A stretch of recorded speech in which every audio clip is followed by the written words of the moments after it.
Hello, everyone. I'm Ash, and I'm back at it again. I've had several ideas brewing on how to incorporate my other interest into some of my stream content, some form of medium, but I haven't figured that out. So, in my bio, I state that I not only do bad gaming, but also art, photography, rampant randomness, and I have a love affair with words that I'd like to share. But I have yet to open those realms. So this is me attempting to do that. I know we're all mainly gamers here, but I am also a book nerd. I am a writer with several works in progress that hopefully I will finish someday. I have, some would say, a problem with collecting books for my bookshelves to display my TBR. And I just adore books and words in general. So I wanted to share that with you guys. Or at least a little sample of my new impending project that I'm starting on YouTube. So, my channels are linked in my About section if you would like to check those out and join the adventure for the upcoming year. Otherwise, I hope that you enjoy this little segment. And let's get going.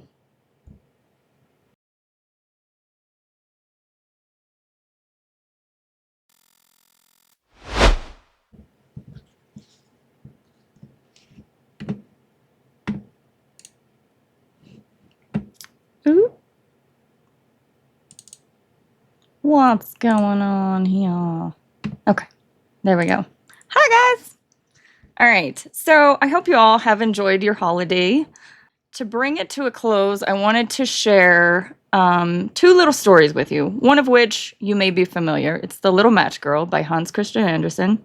And the other is a less familiar story, but it's by a well-known author. It has an equal amount of energy and magic and tragedy that ties into the first, and it's called Matchless. It's by Gregory Maguire, who you may recognize by the new hit movie Wicked. He wrote that short story as a spin-off from The Wizard of Oz. He does like several little spin-off stories. He did one for Alice in Wonderland. It's called After Alice. There's another one called, well, he actually did a Wicked series that was based after The Wizard of Oz, and they're now doing the major motion picture. They have the Broadway play that was done after it as well. So it's really cool. And the one that we are going to dive into is called Matchless, and it's a spinoff of The Little Match Girl. So let's see. I had to like take notes. So if you see me looking down, I'm like reading on my notes. We have a lot of info to dive into, so I'm trying not to miss anything. But that being said, let's get into it. So first I figured like a little history and background for appreciation would be good. I also have the book cover here for you to see. Maybe not very well because it's really small, but let's see. So The Little Match Girl was written by a Danish writer, Hans Christian Andersen, originally titled I have created this little thing because I cannot pronounce it with my American tongue. So, it's this. He wrote it at the invitation of an editor who supplied him with a selection of illustrations for inspiration. There was one of which it showed a child on the street selling matches or sulfur sticks. And so he came up with The Little Match Girl. So it's a story based in a New Year's Eve timeline. And although Matchless follows the story, and it follows it actually pretty precisely, for the interest of drama, Gregory Maguire moved it to Christmas Eve instead. And that's why our stream is occurring in between Christmas and New Year's Eve on this random Sunday. I would like to read The Little Match Girl out loud to you guys. I want to read it just in case because it's very important to the Matchless story that we're going to be discussing. I think it's really important to know that story before we dive in, so I'd like to read it aloud to you guys. Just in case you haven't heard it in your childhood, it is essential for tonight's stream. So before I introduce you to our very special guest and jump into a little backstory and discussion leading into Matchless, I will read that story out loud to you. Also, shout out to my mother for following me on Twitch. Thanks, Mama.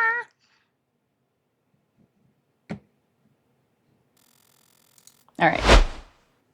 So we've got the little match girl, and I'm going to display the book here so that you see what story we're reading, because this is going to scroll up, and it might be confusing for those joining late. It was so terribly cold. Snow was falling, and it was almost dark. Evening came on, the last evening of the year. In the cold and gloom, a poor little girl, bareheaded and barefoot, was walking through the streets. Of course, when she left her house, she'd had slippers on, but what good had they been? They were very big slippers, way too big for her, for they belonged to her mother.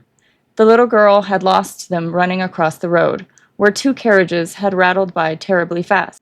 One slipper she'd not been able to find again, and a boy had run off with the other, saying he could use it very well as a cradle some day when he had children of his own. And so the little girl walked on her naked feet, which were quite red and blue with the cold. In an old apron she carried several packages of matches, and she held a box of them in her hand. No one had bought any from her all day long, and no one had given her a cent. Shivering with cold and hunger, she crept along, a picture of misery. Poor little girl. The snowflakes fell on her long fair hair, which hung in pretty curls over her neck. In all the windows, lights were shining, and there was a wonderful smell of roast goose, for it was New Year's Eve. Yes, she thought of that. In a corner formed by two houses, one of which projected farther out into the street than the other, she sat down and drew up her little feet under her. She was getting colder and colder, but did not dare to go home, for she had sold no matches, nor earned a single cent, and her father would surely beat her.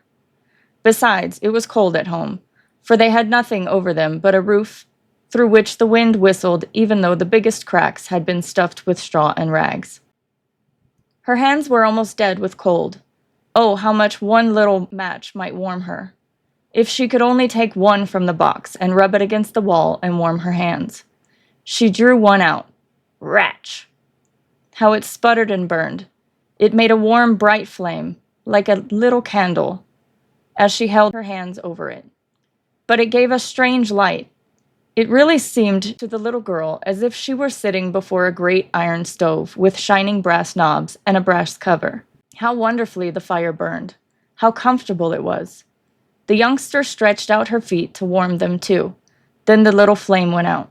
The stove vanished, and she had only the remains of the burnt match in her hand. She struck another match against the wall.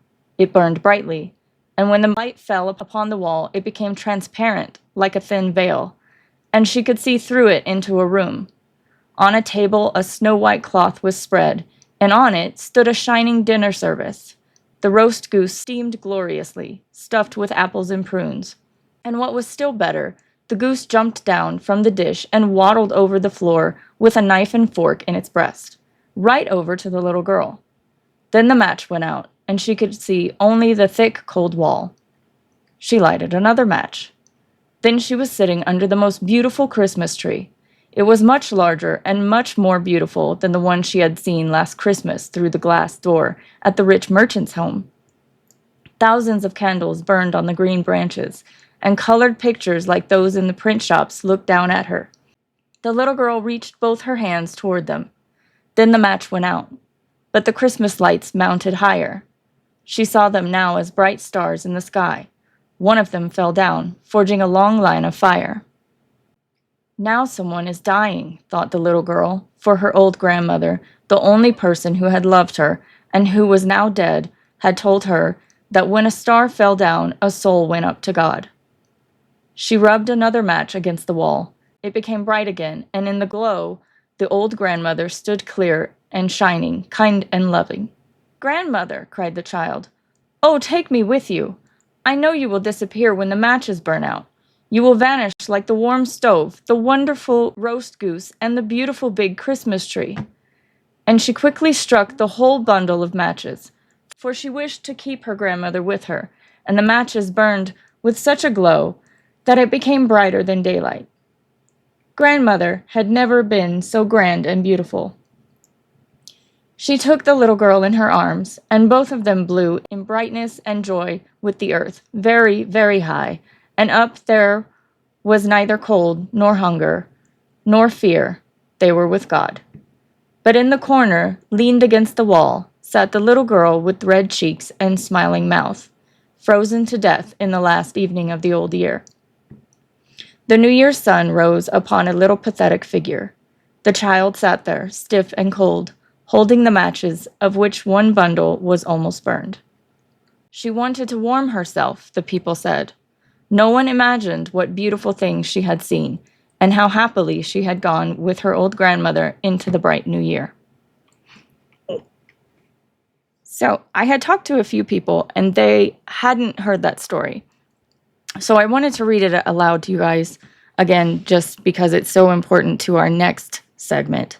But I think this is a good place to pause for a little break and to get our guest all set up. So if you want to grab a drink and just get cozy, we'll be right back in just a sec.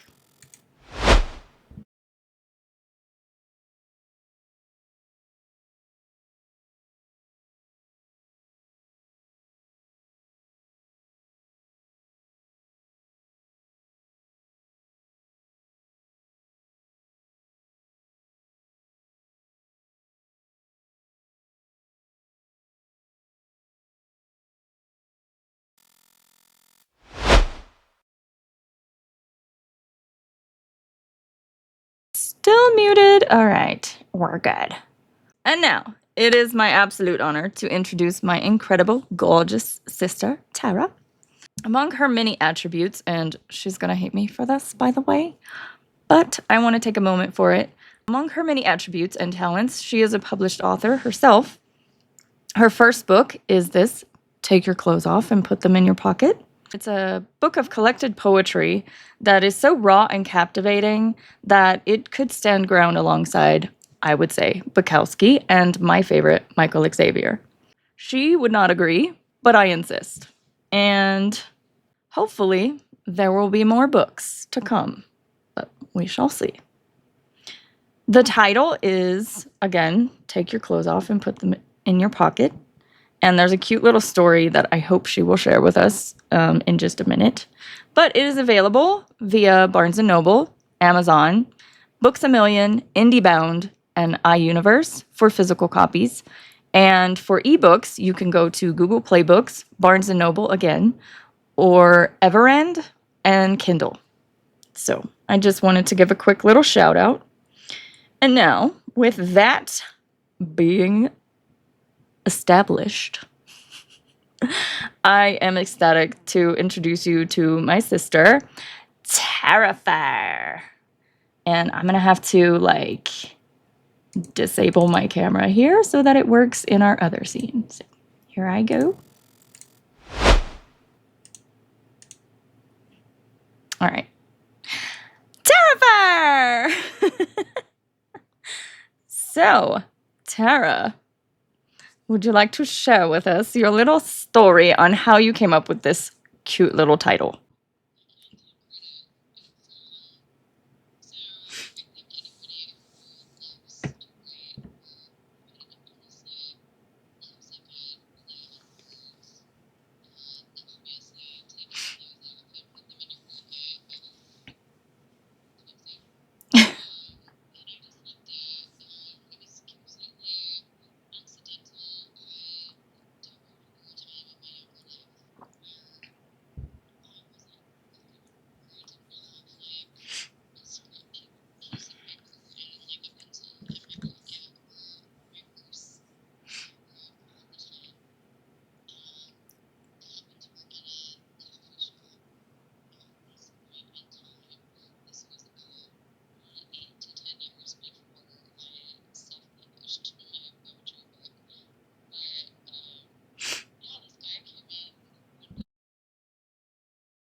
I've just always loved that little story, so I wanted to share it.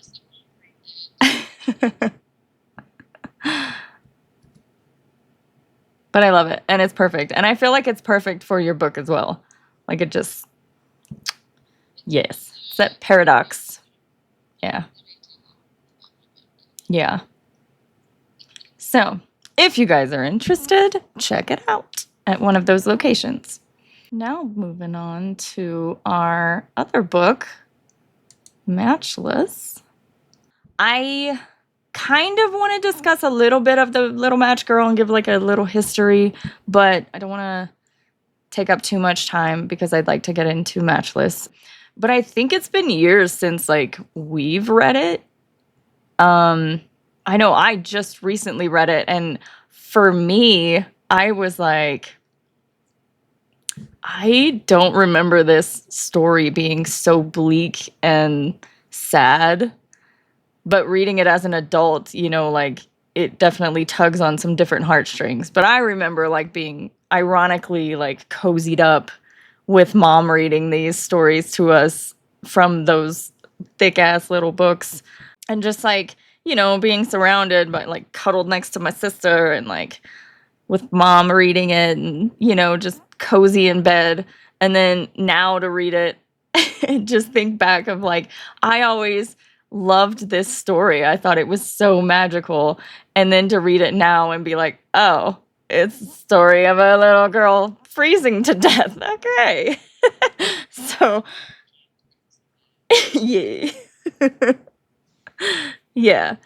So, yeah, I thought that was funny. But yeah. How does Right. Yeah. I always had the whimsical ones. Um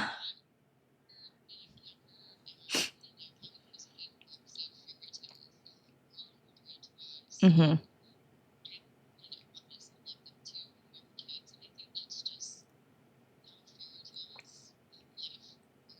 Right.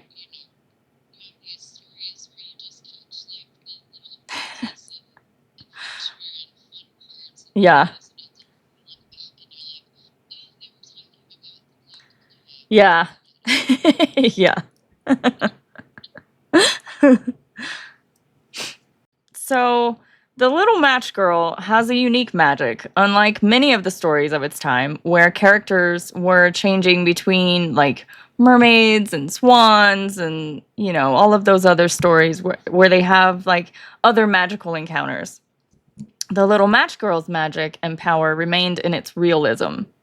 Um, and its ending is read as either God's sacred magic of mercy to the poor and dying to alleviate pain and suffering and replace it with comfort, or simply as others interpret it, the delusions of a girl who is freezing to death and leaving an unhappy and suffering life without the addition of pain and discomfort. So, though it is originally included in his second collection of fairy tales alongside The Little Mermaid, The Ugly Duckling, The Steadfast Soldier, it was thought to be too bleak for modern audiences. So now I think they're trying to like remove it from current prints of those books. Um, Yeah. And I was like shocked whenever I came across like friends who hadn't read it. I was like, "What? You didn't read this as a kid?" And yeah, so I think it's really cool to like reread it and be able to share it with everybody and just kind of talk about how like it's different viewing it now than as a kid. But yeah, like now as an adult, I understand why why people would see it as bleak and uncomfortable. But it really kind of irks me that it would be censored or pushed out, kind of like Huck Finn, you know? Books like that, I feel, are very important to teach and to learn from. And simply because it makes people uncomfortable, like poverty and death are very real things that life, um, it's there. It's in life and you cannot avoid it. It can't be ignored. And we try to snuff it out, especially these days, anything that is unpleasant or uncomfortable instead of facing the issues head on. And the world is kind of worse for it, you know? So, I don't know, like ignoring a wound doesn't make it heal faster, you know, is my take on that. Like, what are your thoughts on them, like removing the story from these books, like these classic books?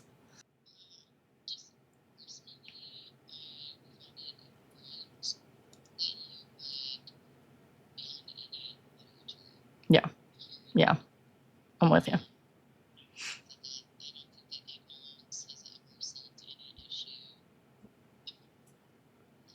Yeah,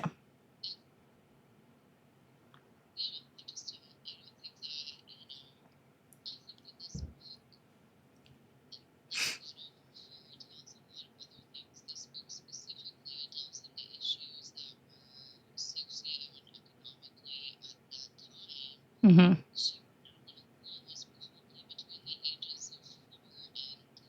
Yeah,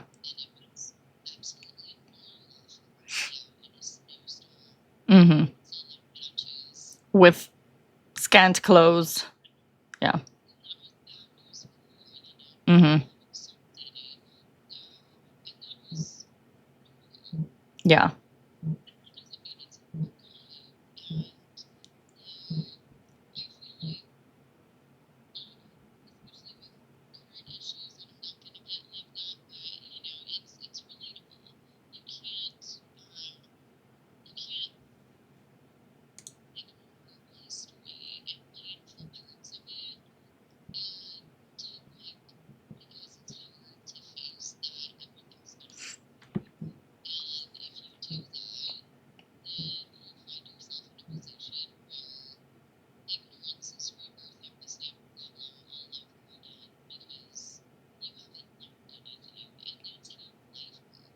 yeah. Um, so I fucked up. Okay. So I had you muted so that we didn't hear you during the other scenes, but I also had you muted for like a lot of the other stuff too. hmm Yeah. So, do you want to retell us that story about your book?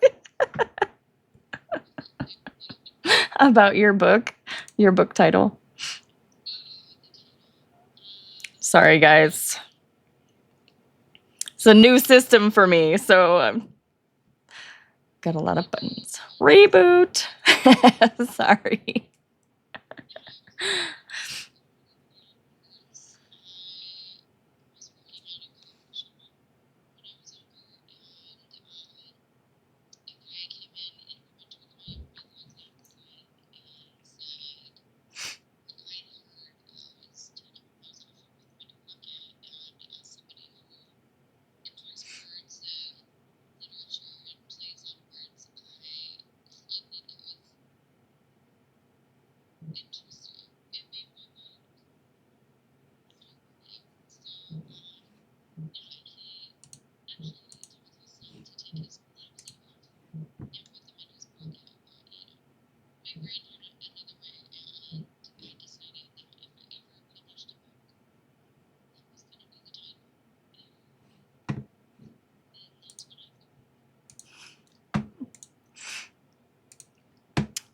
Beautiful. All right. It's almost as great as the Okay. first time. Almost. Let's see. Let's make sure. Whoa. Mom's blowing up my phone. Okay. Mom? They can hear you Oh, now. because I was muted. All right, let me ask her if they heard the I story. said Did so you hear many the good story? things. Ma, did you hear the story? No. One more time. Sorry. One more time. I got it. I finally got it to so work. good. Okay. Okay. So now you can tell the good version. The full good Huh? version. My what? Your whole good version of the title. They didn't hear the second one either, but now they can hear you. So, Oh, sorry. what was gooder about the first one? You went into like the back history. Like you can't remember a time where you weren't writing. Oh, Yeah. yeah. Go. And action. Action. My book title. I love writing, or at least I did when I was younger. I can't imagine having gone anywhere at any point in time and not having like some scrap of paper or napkin and pencil or pen to just write things. Things would just pop into my head. And I loved words. I still do. And I love plays on words and just clever word usage. And yeah, it was just randomly working in a coffee shop, kind of scribbling my poetry on the chalkboards in the slow times. And this, the place was empty. It was like the middle of winter, and this guy came in with his small son, and he looked back at his adorable little boy and said what I heard as, "Take your clothes off and put them in your pocket." And I was like, huh. Anyway, what he said was, "Take your gloves off and put them in your pocket." But my brain heard what it heard. And immediately I was just like, I love that. And when I ever publish my poetry book, that will be the title. And so it is. And here it is. So now, thank you for redoing that 5 times. In the edit, I will put it in the right timeline. So is it been live streaming with no sound? And yeah, kind of. Sorry. I mean, it's fine. I mean, yeah, I forgot to unmute the desktop audio, so it didn't. Good thing Mom's following you, or you would have never known. I know, and I also wouldn't have anybody in the stream. Hi, Ma. All right, so let's get into this one. So you're gonna read the thing again? For the first time? Well, I could. Do you want to redo all that? I mean, they heard me, but I'm simply a decoration in your Twitch stream. You're such a beautiful decoration in my stream. Do whatever you like. All right. Well, I'm just going to go by the notes then. So, yeah, I think it's been years since we've read The Little Match Girl. With Mom reading it to us, snuggled in bed, and I just, for me, I don't know where my head was at. Well, I know it was in La La Land, but I just ironically was enjoying the warmth of my bed and love of my family and my mom reading it to me and snuggled next to my sister. But this story has always brought me joy to my heart, and I've always loved it. And sorry. Now, as an adult, I understand why. And it kind of really irks me that it would be censored or pushed out simply because it makes people uncomfortable. Like, poverty and death are very real things in life that cannot just be ignored.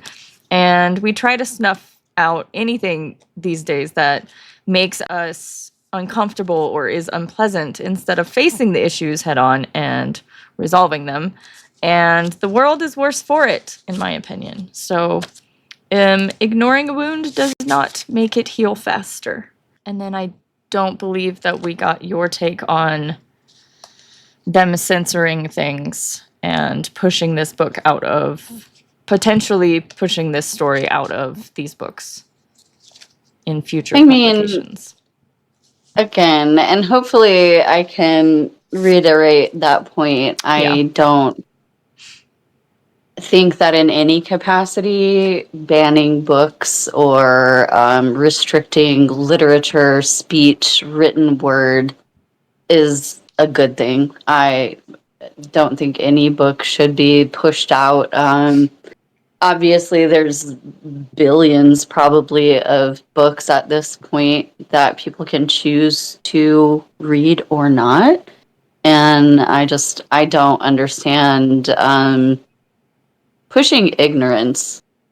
I feel like this book, The Little Match Girl, and the story of it and the reasons why people might not feel comfortable with the story is because it's an actual thing that happened historically that was pretty commonplace, where like that little girl, the little match girl, was probably between the ages of 4 and 10. And it was pretty common for them to have jobs like that. And nobody would have thought twice about a little girl going out and standing there and not wanting to go home for fear of repercussions. Yeah. And yeah, it's a fictional story. However, most of those things, the fairy tales that we were read when we were kids, you know, most of them come from some tragic or social event that happened. And I just don't think that ignoring those things, or like kind of what Matchless does, you know, with the little match girl, it's a story that as a kid you could probably hear and be like, oh, grandmas and roast turkey or duck or whatever it was. And those are the things that like stick in your brain, and that's what you're like sleepily and comfortably thinking about when you hear that story. And you know, as we grow up, we're like, oh shit, that was about a little girl like, freezing to death. Real life stuff that was happening. And like that was pretty commonplace. And I just don't think that it's good on any level. And that story wasn't even to like upset the masses. It was written as a fictional little fairy tale. Yeah. With a happy ending where she gets to, you know, be in a safe, warm place with her grandma again. But I think that there's a lot of stuff, like you were saying earlier, like Huck Finn and things like that, that are banned because they're they point out things in history that we like to just not acknowledge because it's uncomfortable. Yeah. And I feel like we're missing the lesson. We're missing the entire point of this written work by ignoring it and doing that. You know, like the story invokes compassion, and you know, as does Huck Finn and other stories where you know, it's not focused on the hate speech that's in it. It's focused on the story and the love that Huck has for Jim, you know, and that's a whole other thing. But like, this is about the caring and compassion and the missing love in this girl's life, to where she is welcoming of death as she freezes to death, but as reading it as a child, even like I envisioned like the walking goose and all the like the little magical and the Christmas tree and like that was Yeah. what was in my head as a kid, So I If think you I think have it's a great story for both all ages. yeah. And yeah. And I think that when you are exposed to things like that as a child, and that's how our brains develop. That's Mhm. how we learn things. Yeah. So as a child, you have that comfort of that story, that familiarity with that story, and then Mhm. it morphs into like, oh, well, now I know things about history, about the world, about the way things are, and I can see this story and appreciate it Yeah. for the lesson that it is, and, see it in a different light, but still appreciate it. Yeah. And even like us reading it as kids, seeing this magical thing, but then revisiting it later, like, oh, I loved this. Maybe I want to read it to my kid or something, or just reread it in general. And then you realize the depth of the story and you're like, oh. So, yeah. I But agree. who says the origins of most fairy tales, most stories that we enjoy? Hmm. Right. Like you were saying earlier, the nursery rhymes, the about bubonic plague and stuff. Yeah. So, They yeah. were, I mean, most fairy tales we grew up with, we didn't realize when we were kids that they were Hmm. stories about like actual socioeconomic things that were happening in the Yeah. world. We were just like, oh, Yeah. And Hansel and honestly, Gretel Hansel went and to a Gretel, sugar The plum. Little Mermaid, you know, they're all pretty bleak, honestly. I just feel like we're very coddled these days, and those stories didn't terrify children or anything back in the day. They loved them. That's why they were passed down, and that's why they continue to live into these days. So, like, yeah, Because you your just, brain's not processing, like you said. yeah, You weren't hearing the other things about that story. You were hearing the childlike things because your brain is childlike. That's why this yeah, story, that's why fairy tales, that's why certain genres of art and storytelling have transcended centuries, yeah, because they are enjoyable at different levels and for different reasons as you grow old and you learn things from them. yeah. My opinion only. Totally agree. So, we're gonna do a quick little transition back into um, this other scene because I would like to show you this, which is author Gregory Maguire's website. And I figured we'd just dive right into Matchless here. Gregory Maguire is the best-selling author of Confessions of an Ugly Stepsister, Lost, Mirror Mirror, and The Wicked Years, a series that includes Wicked, Son of a Witch, and A Lion Among Men.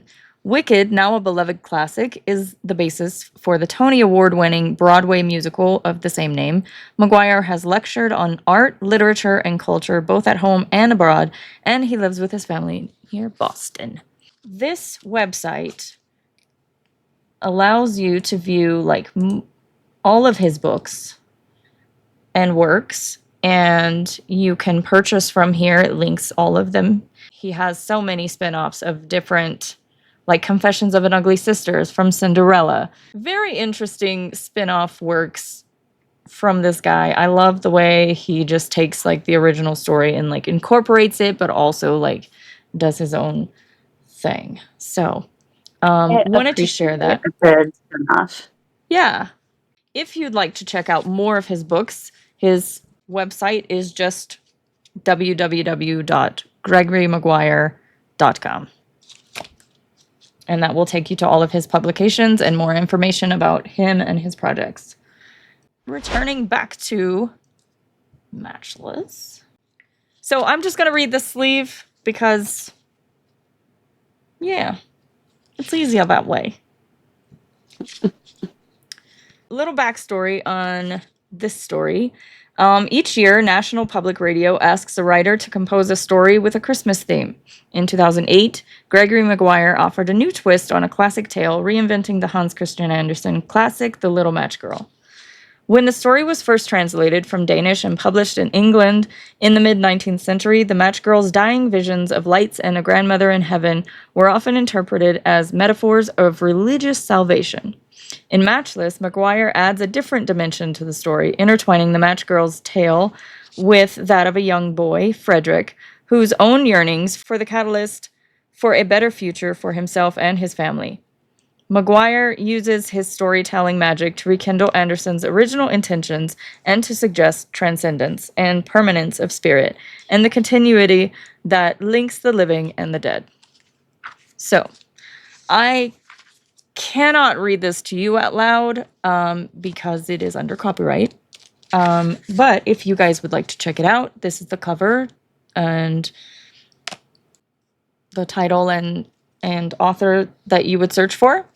And it's a very, very short read. It's a tiny book, very quick, but really enjoyable. I did read it a couple of years ago, so my memory of it is kind of vague, but Tara just recently read it, so she will be the main memory here of how this story goes. So, the main part that I remember is the little boy and his run-in with her in the street. And whenever I read that part, I was just like, oh, you bastard. So, what are your thoughts? I'm gonna like refresh my memory while you talk.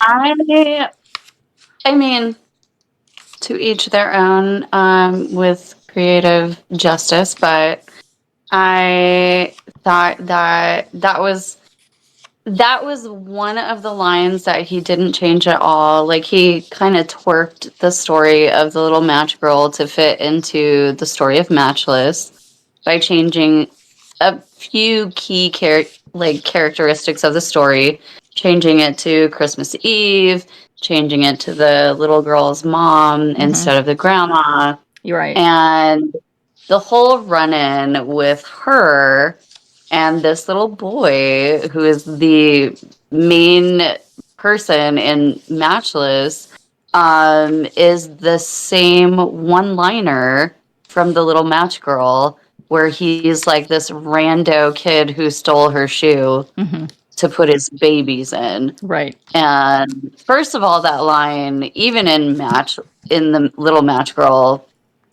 what? You're going to put babies in a shoe, even if it is your dad's shoe or your mom's shoe or whatever. Like, either it was just not very much thought put into that particular, like, which is funny because you base like an entire whole story off of that one little run-in with that one little boy, and you choose to literally just keep it like a blah-de-blah, he stole the shoe, didn't notice her, she didn't notice him, he's going to put his babies in the shoe, and the story continues on. But what changes here is that his babies are his little toy babies that he's made at home as from like little random scraps and stuff. So he's not actually putting like babies from his future into the boots as the original one insinuates, but his babies as like his toys at home. Yeah. So just but it also a little again slightly frustratingly deviates from like what he's doing. When he leaves his house, he's going to find his mom. That's why he even runs into the little match girl in the first place. Yeah. Yeah, and they are... Man, I don't remember anything. I like vaguely remember it, and I remember like loving it. But I wish I would have had time to read it before. It goes from that, where he steals her shoe. innocently for his little But where is his spindle mom? baby. Because my memory of his mom is like she's ill. His mom is this seamstress for the queen, and she gets Okay. called out on Christmas Eve because the queen That's why went he's got all to the little bobbins and stuff. something. Yeah, and they're precious because his mom only gives him the bobbins when her spool is empty, and um, you know, whatever. It's Yeah. valuable. He only gets them when he gets them, and those are his people. And so far, he has only got two as of this point. And he goes out after his mom. I feel really bad because I don't remember why exactly. He went out after his mom. She got called out with the queen. The queen ripped her dress and she had to go fix it. So she's out and the little boy has to go. All I remember is he's chasing his mom. I can't remember the exact reason, but then it goes into the little match girl story from Matchless and tells her story with the twists where, she's out on the street, Mm-hmm. she's trying to sell her matches. Her mom had died. And so basically, when she's dying, freezing, lighting the matches, she lost her shoes because some little boy stole them from her, which was our protagonist. Yes. Yeah, she lights the matches. She sees all the great things, but it's more about her mom instead of her grandma. And then the story switches back to the little boy. So it's very vague, and that's what I don't love about it. Because I feel like the whole spinoff is based on that, and it's so loosely tied in that. Well, it's called an illumination of Hans Christian Andersen's classic, The Little Match Girl. So he And in that, precisely hits that encounter, but as in life, whenever you encounter someone, you don't know how your interaction is affecting them. You could yeah, be rude and you might not yeah, know that that's like the last straw for them, or your like, little like hit on the shoulder type yeah, interaction. Yeah, yeah. I get it. Or And like a I smile honestly, could, change someone's entire day. Like you don't know, And yeah, I feel like for this little boy, like in his defense, he will cherish the shoe, and for his babies, which are precious to him, and just not condoning that he stole this girl's shoe, but I'm just saying he will cherish it. And she lost the other one anyways. well, and then at the end, her dad marries his mom, and then he ends up with two little sisters because she had two little sisters who were sickly at home. Right. And then they all kind of commiserate. And the last part of the book is him showing his new little sisters, his little Bobbin family, all snug in the shoe. Yeah. Which, yeah, I get it. Yeah. I get the happy ending. But the dad who would beat her if she came home without selling um some matches. This is the Now man.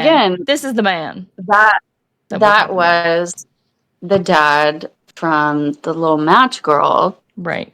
And now we're in Matchless, so we can assume that he's an upstanding guy who would Maybe. never send his small child to sell matches on the street and die in the snow. We would hope. I don't know. Or this whole little family is in for a treat with this man.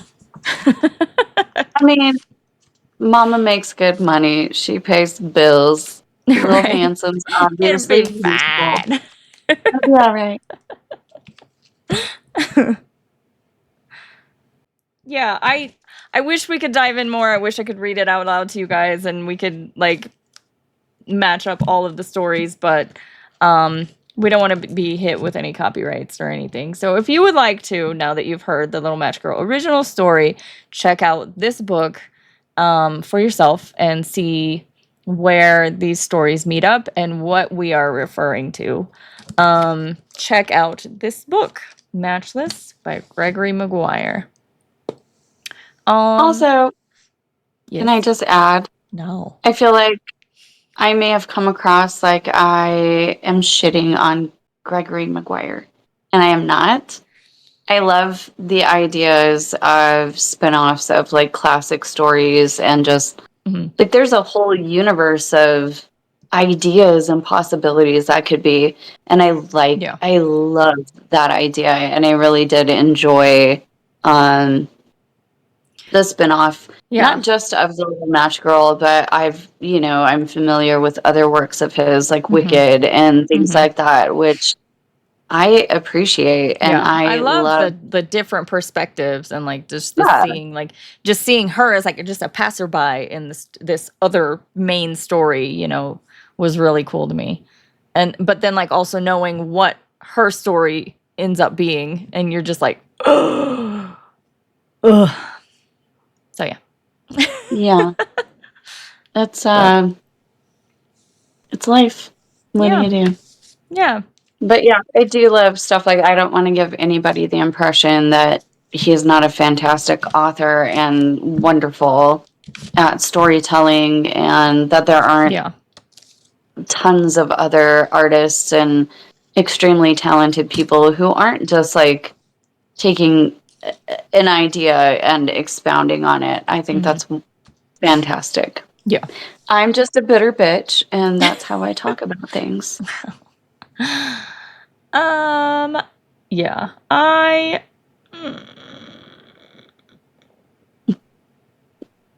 I don't know what to say to that. Is there anything to say? There's nothing to say here.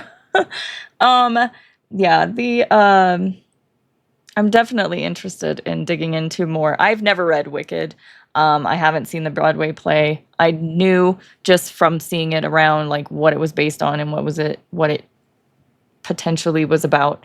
But am intrigued to dig into more of his works and yeah, possibly get into more of these, which hopefully will be more put together than this one was. This was a first. I So, love a good spinoff. I yeah, mean, yeah. Anne Rice, her A.N. Rockwellar spinoffs of Sleeping Beauty. Oh, yeah, I remember you reading those. Yeah. There's so many. I mean, so many good things that Yeah. there's no need to gauge yourself in. Read all the books, Yes. They're actually, especially the ones they don't want you to read. yes. Yes. Those are importante. Um, there's actually another book by another author that I found. I believe it was on Goodreads. Let me look it up. 2 seconds. Let me just find it on Goodreads really quick. But it was called The Little Match Girl's Revenge, which I was like, okay, now we're getting into some shit. But let's see. Let me see if I can pull up the author. Revenge of the Little Match Girl by Kevin Ritchie is what it is. But yeah, It's gonna so be a great I just horror love like movie. right. I just love like all these little spin-offs and stuff, and I think it's like really cool because it was such a short, sweet story, and now we get like this plethora of like different perspectives and like horror stories, and yeah, I just think it's great. So we should check out all the things. But yeah, so if you don't have any other talking points, I believe that's it for our segment. Sorry, it was all over the place and stuff, but as I said, this is my first time doing this, adding different platforms and transferring and all of this stuff. Sorry she was muted at the beginning, but thank you so much for joining me and diving into this book and reading it because my memory was dead from it.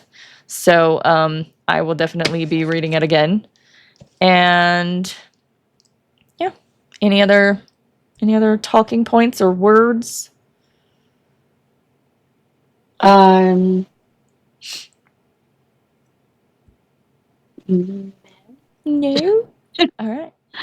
Well, I Read hope books. read more books. Yes. Yes.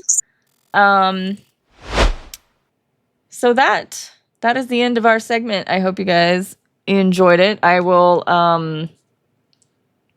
edit it to make more sense and be less choppy for the YouTube post. But if you guys would like to check that out, I do have all of my channels linked here. They're also linked in the bio. So check those out. This one will be posted at Scriptic XX on YouTube. I hope you guys enjoyed the story, and I hope you guys had a wonderful holiday season. I hope that this is a nice little end to your holiday season and brings you into a glorious new year. And that's it. Ça c'est bon. Feliz Navidad and fuck the patriarchy. Bye, guys.